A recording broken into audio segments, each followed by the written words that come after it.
Le président Tollam apprécie les contributions du secteur des paquets populaires à la détection et au traitement de la corruption et des pratiques malsaines. Le paquet de crédit pour les secteurs forestiers et halieutiques s'avère efficace, plusieurs entreprises recevant des fonds pour étendre leur production. Rencontrons une entreprise sociale peu ordinaire qui a pour mission de rendre l'environnement au Vietnam à nouveau propre.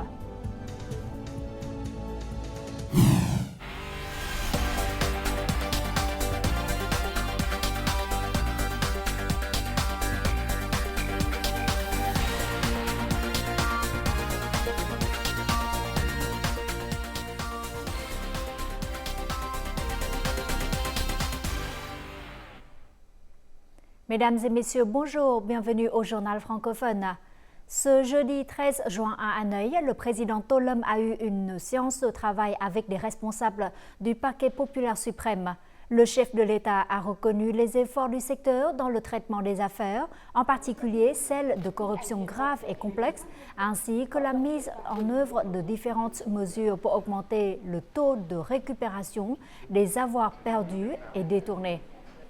Soulignant la nécessité pour le secteur de remédier à ses faiblesses et à ses lacunes existantes, il lui a demandé de se concentrer sur la prévention, la détection et la lutte contre les pensées et les manifestations subversives, tout en continuant à respecter strictement la Constitution de 2013 et les lois judiciaires.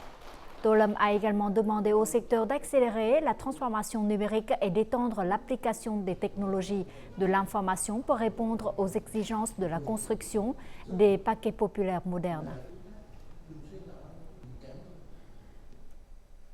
Ce jeudi matin, à Hanoï, le Premier ministre Phạm Minh Chính a présidé une réunion thématique du gouvernement sur l'élaboration des lois en juin. Au menu des discussions, les modifications des lois sur les produits chimiques, sur la publicité et sur les normes et les règlements techniques. L'assistance s'est aussi penchée sur les propositions de loi portant notamment sur les données et sur la prévention des maladies, ainsi que sur la modification de la loi sur l'assurance maladie. S'exprimant à l'ouverture de la réunion, le Premier ministre Phạm Minh Chính a souligné la nécessité de continuer à améliorer les institutions. Il a également demandé que les procédures administratives inutiles soient supprimées pour éviter des coûts et des désagréments pour le public et les entreprises.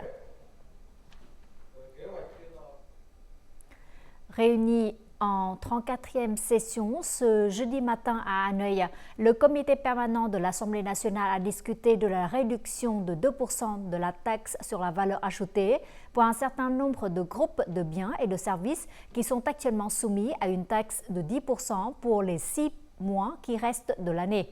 Les députés ont donné leur accord au rapport du gouvernement et à celui de la Commission financière et budgétaire sur ce sujet. Ils ont estimé que l'économie étant toujours dans un processus de reprise, cette réduction de la taxe sur la valeur ajoutée allait inciter les consommateurs à augmenter leurs dépenses. Lors de la réunion, le président de l'Assemblée nationale, Trần Thanh Bẫn, a souligné que les services compétents étaient d'accord sur la politique et a en même temps chargé le gouvernement et la Commission financière et budgétaire de continuer à finaliser le projet de résolution à soumettre à l'Assemblée nationale.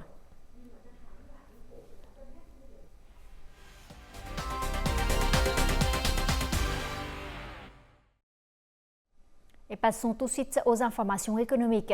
Le chiffre d'affaires des exportations vietnamiennes de bois et de produits en bois au cours des 5 premiers mois de l'année est estimé à plus de 6 milliards de dollars, soit une hausse de 18% par rapport à la même période de l'année dernière. Les exportations de produits du bois à Elson sont estimées à plus de 4 milliards de dollars en hausse de 7,5% en glissement annuel. Les 5 plus grands marchés avec la croissance la plus impressionnante sont les États-Unis, la Chine, l'UE, ASEAN et Hong Kong-Chine.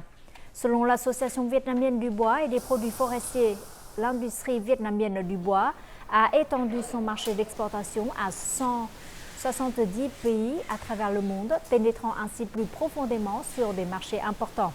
L'industrie du bois vietnamienne est dans une position favorable pour tirer parti de la forte demande des marchés nationaux et internationaux.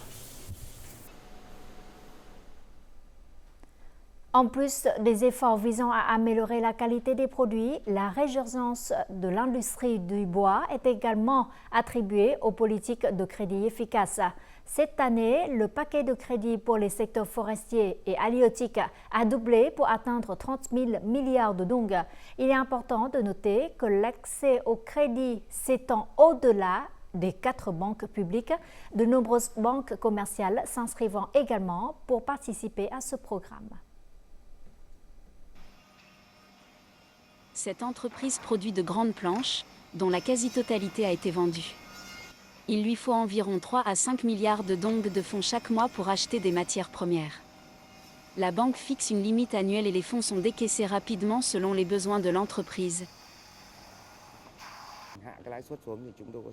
La baisse des taux d'intérêt nous permet d'acheter plus de matières premières, de traiter plus de commandes et d'améliorer l'efficacité économique de l'entreprise. Cela garantit également le remboursement dans les délais des dettes bancaires. Cette année, la Banque vietnamienne pour l'agriculture et le développement rural a triplé le montant des crédits enregistrés pour atteindre plus de 8 000 milliards de dong. Fin mai, plus de 77% avaient été décaissés et le reste devrait l'être d'ici la fin de ce mois. Nous avons rationalisé les procédures et la documentation des prêts, réduisant les étapes de 20% pour accélérer les décaissements et fournir un soutien en capital en temps opportun aux entreprises et aux particuliers. Bien que le décaissement soit mené rapidement, toutes les entreprises ne peuvent pas accéder à ce capital de crédit préférentiel.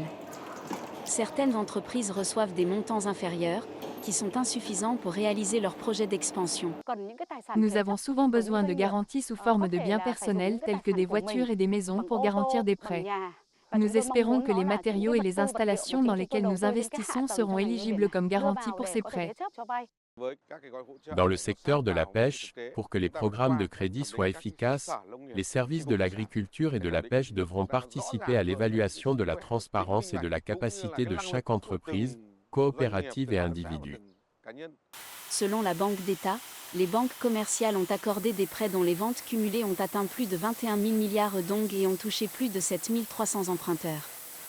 Avec les signes actuels de reprise du marché, la Banque d'État est prête à proposer d'étendre la limite du prêt préférentiel jusqu'à 50 000 milliards de dong afin d'éliminer les goulots d'étranglement financier pour les entreprises.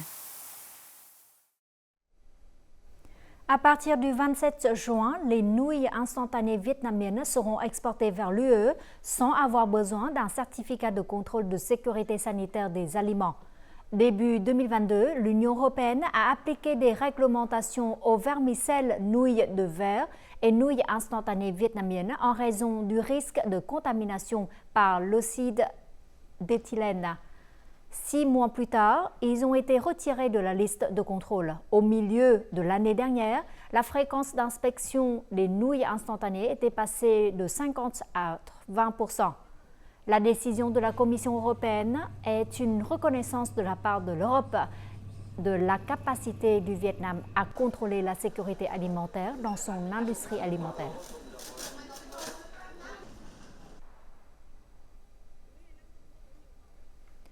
Récemment, des informations selon lesquelles les entreprises vietnamiennes de riz proposaient des prix à l'exportation faibles ont provoqué des fluctuations sur le marché. De nombreux acheteurs profiteront de cette opportunité pour baisser le prix du riz vietnamien, ce qui est préjudiciable aux riziculteurs et aux exportateurs du pays.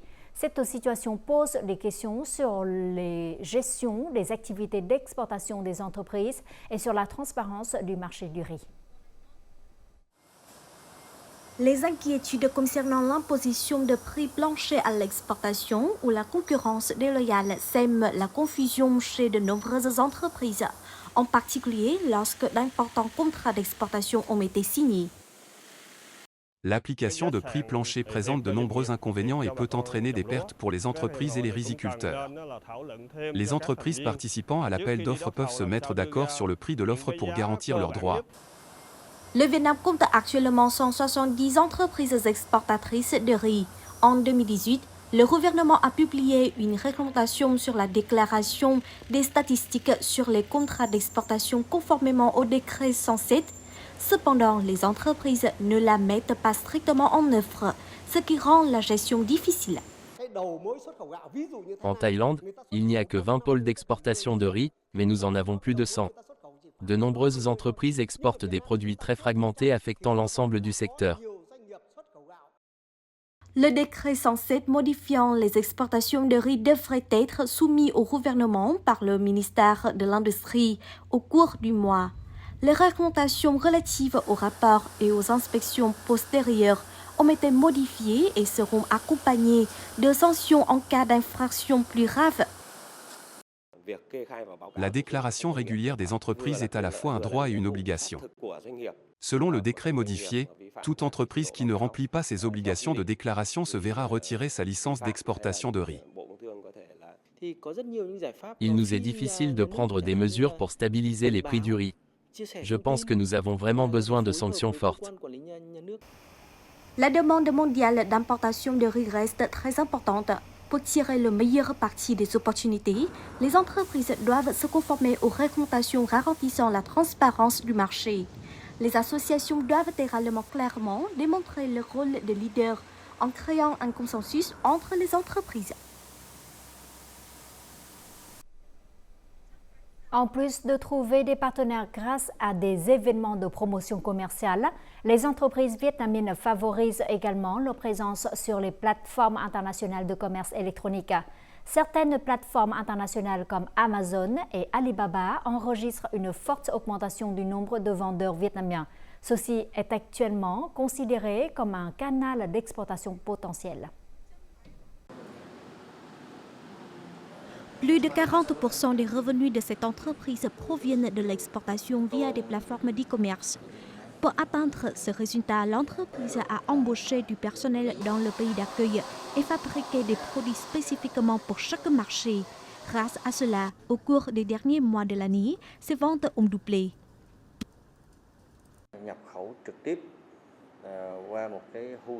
Nous exportons des produits vers un entrepôt en Chine et recrutons du personnel local. Ce sont des personnes qui ont de l'expérience dans la vente en ligne et qui comprennent les goûts de la population locale. Malgré les coûts élevés des étapes telles que l'embauche des travailleurs, la construction de stands, l'entreposage et la logistique, de nombreuses entreprises acceptent toujours des bénéfices réduits pour trouver des partenaires et élargir leur marché. Les entreprises doivent fournir des images détaillées de leurs produits lorsqu'elles participent à des plateformes internationales de commerce électronique. Elles devront également développer un bon système logistique, comprenant des services de livraison et de retour. Selon Alibaba, les articles tels que la nourriture, les boissons, l'artisanat, le plastique et le caoutchouc qui répondent aux normes de production verte sont prisés par les consommateurs. Il s'agit d'une opportunité pour les entreprises d'augmenter leur productivité, de vendre de grandes quantités de biens et de récupérer rapidement leur capital. Le Vietnam fait partie du groupe des 10 pays ayant le taux de croissance du commerce électronique le plus élevé au monde. Actuellement, le ministère de l'Industrie et du Commerce construit des pavillons nationaux sur les sites de commerce électronique mondiaux pour aider à promouvoir l'image des produits vietnamiens auprès des clients internationaux.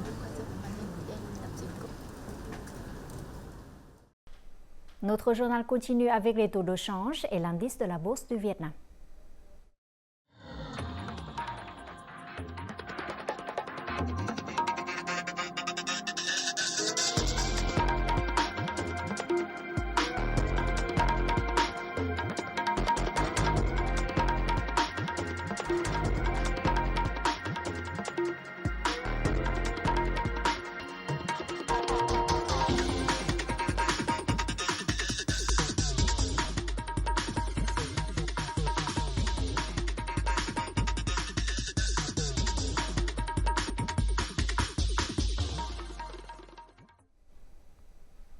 La 34e conférence des États partis à la Convention des Nations Unies sur le droit de la mer se tient du 10 au 14 juin au siège des Nations Unies à New York, aux États-Unis.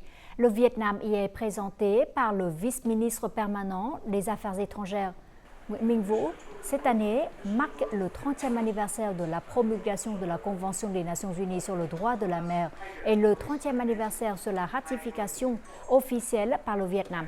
Le Vietnam a été l'un des premiers pays à signer l'accord visant à garantir la conservation et l'utilisation durable de la diversité biologique marine dans les zones situées au-delà de la juridiction nationale. Concernant la mer orientale, le chef de la délégation vietnamienne a proposé que les pays membres mettent en œuvre des politiques maritimes de manière responsable et légale.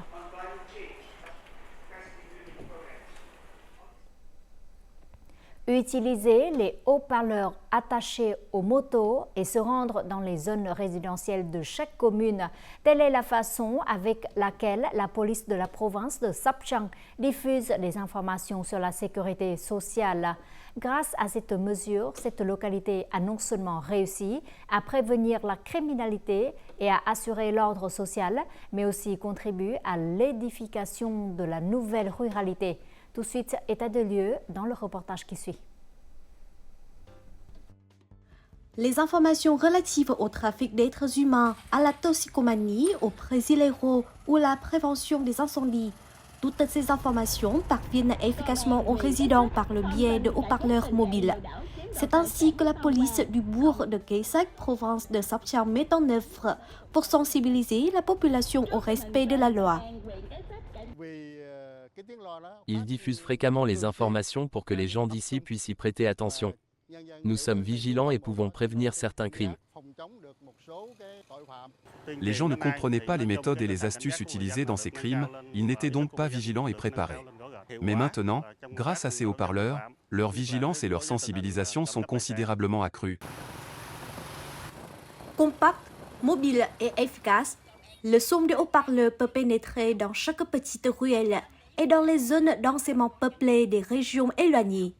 Outre le vietnamien, dans certaines régions où vivent des minorités ethniques, les informations sont littéralement diffusées en khmer. Je pense que c'est très utile pour les personnes âgées comme moi. D'autres personnes de plus de 70 ans l'écoutent également. Nous pouvons alors informer nos enfants. Le haut-parleur est très efficace, car nous pouvons l'amener dans les zones rurales, éloignées et isolées. Les gens là-bas peuvent accéder à des informations extrêmement utiles pour prévenir les crimes. De plus, les gens ont contribué à des milliers de rapports de crimes et 554 d'entre eux ont été traités efficacement. Depuis 2018, ce modèle est déployé dans 9 districts et villes de la province de Sóc Trăng. La diffusion par haut-parleur est reconnue par le ministère de la Sécurité publique comme une activité efficace, pratique, pour protéger la sécurité et l'ordre.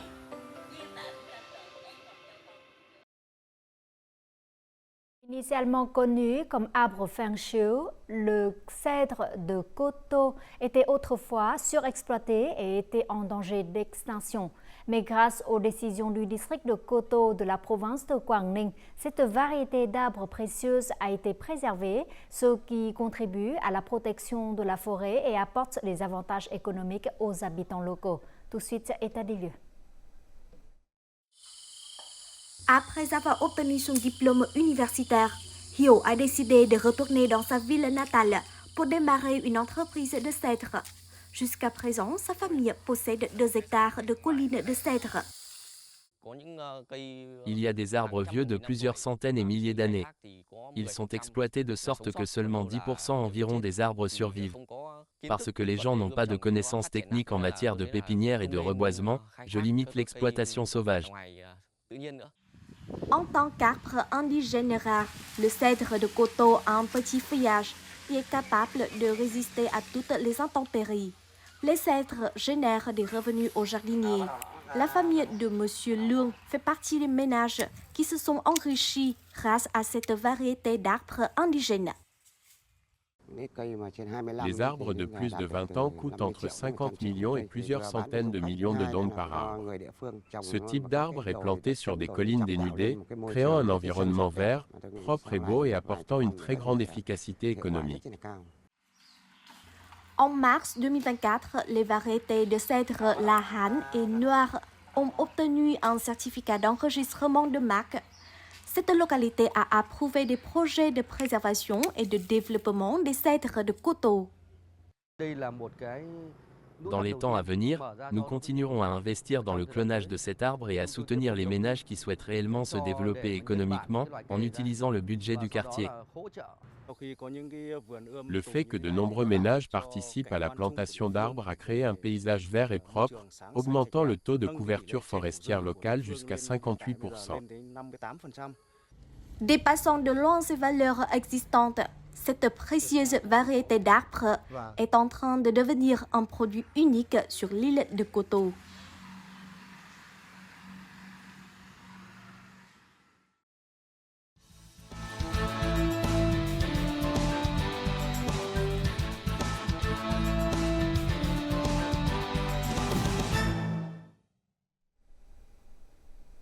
À mesure que l'urbanisation et l'industrialisation se développent à l'échelle mondiale, l'augmentation des déchets solides municipaux constitue un problème crucial. Cela est particulièrement évident au Vietnam, où la croissance urbaine et industrielle rapide a entraîné une augmentation considérable des déchets. Heureusement, une prise de conscience croissante de ces défis en matière de gestion des déchets a suscité des actions à plusieurs niveaux de la société. Cela grâce à la création de nombreuses organisations et groupes visant à sensibiliser les gens aux graves problèmes environnementaux. Dans le reportage suivant, rencontrons l'une de ces organisations pour en savoir plus sur son aspiration à rendre l'environnement au Vietnam à nouveau propre.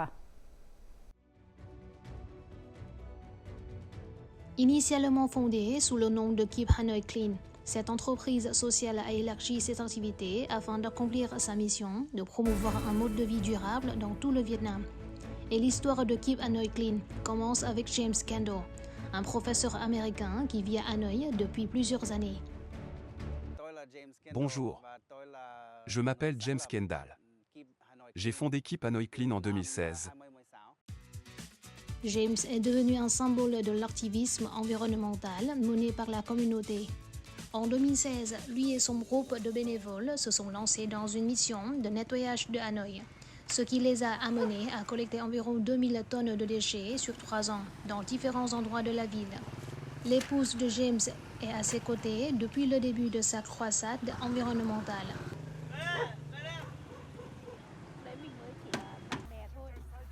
À l'époque, nous n'étions qu'amis. James a partagé son idée de mobiliser des bénévoles pour des initiatives de nettoyage des déchets, puis de sensibiliser la communauté à la préservation de l'environnement. Compte tenu de son statut d'expatrié doté d'une vision si louable, je l'ai soutenu. La première semaine a vu une participation importante, mais elle a diminué par la suite. Le dévouement de James était inébranlable, il était déterminé à s'engager dans des efforts quotidiens de nettoyage des déchets. Il fut un temps où je me disais, pourquoi ne pas le faire tous les jours, peut-être pendant 1 heure, je le faisais tous les matins de 5h à 6h, ou peut-être de 5h à 7h. C'était à mon retour des États-Unis et j'avais toujours le décalage horaire et je n'arrivais pas à dormir, donc je me levais très tôt le matin et je n'avais rien à faire. Alors je sortais et je nettoyais un peu.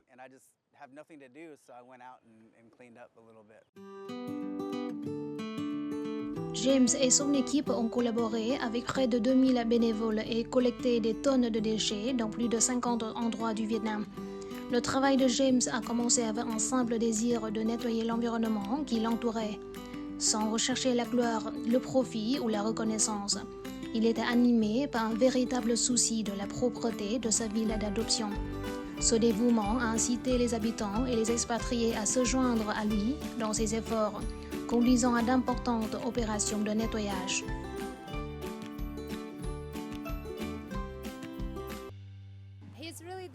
James est vraiment le leader du groupe. Il propose toujours des idées et des choses à faire. Il est plein d'énergie et travaille très dur. C'est la motivation qui nous fait suivre son travail et ses idées.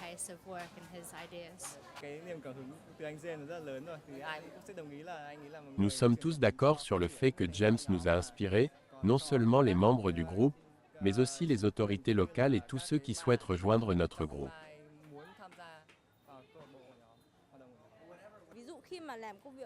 Nous avons rencontré plusieurs obstacles dans nos travaux de nettoyage. Mais James est toujours déterminé. C'est une grande motivation pour nous de faire notre travail. Je pense que James est un exemple à suivre pour tout le monde. Les belles actions de James sont comme semer des graines vertes qui encouragent tout le monde à se donner la main pour protéger l'environnement. C'est génial qu'il puisse créer des choses positives dans la communauté. Les efforts de James ont été reconnus. En 2016, il a reçu le prix L'amour pour Hanoï, récompensant son dévouement à la protection de l'environnement de la ville. Son travail a non seulement permis de nettoyer la ville, mais a également encouragé les habitants à s'y joindre, modifiant ainsi l'attitude du public vers des comportements plus durables. Au fil du temps, Keep Hanoi Clean a gagné en portée et en impact, en s'associant avec des organismes gouvernementaux locaux, d'autres ONG et des entreprises pour accroître sa portée et son efficacité. Leur marche de nettoyage du week-end attirait parfois 50 bénévoles de différents âges et nationalités. Grâce à l'initiative de Keep Hanoi Clean, une vague de mouvements similaires a émergé à travers le Vietnam, notamment Saigon Xanh, Hanoi Xanh et Bình Dương Xanh. Ces groupes ont attiré l'attention et la participation de la communauté dans le but de s'attaquer aux problèmes environnementaux qui affligent les zones urbaines du Vietnam par le biais d'une action collective. Ces mouvements reflètent une tendance plus large vers une conscience environnementale au Vietnam, où les initiatives communautaires jouent un rôle crucial dans la lutte contre la pollution et dans la promotion de pratiques durables. L'histoire de James est un puissant rappel de l'impact qu'un individu peut avoir sur sa communauté et sur l'environnement. Il souligne l'importance d'agir, aussi petit soit-il, pour inciter les autres à contribuer à faire une différence significative.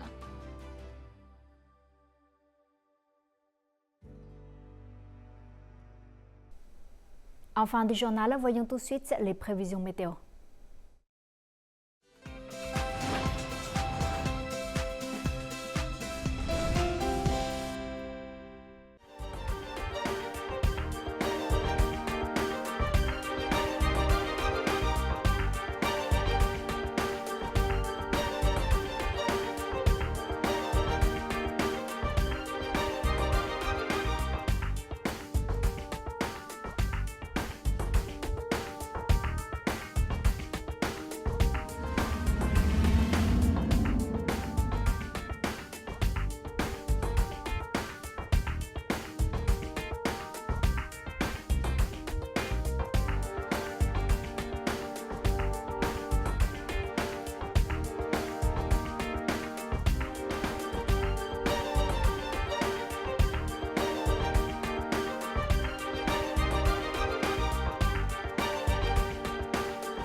C'est la fin de notre édition. Merci pour votre fidélité. Au revoir et à demain.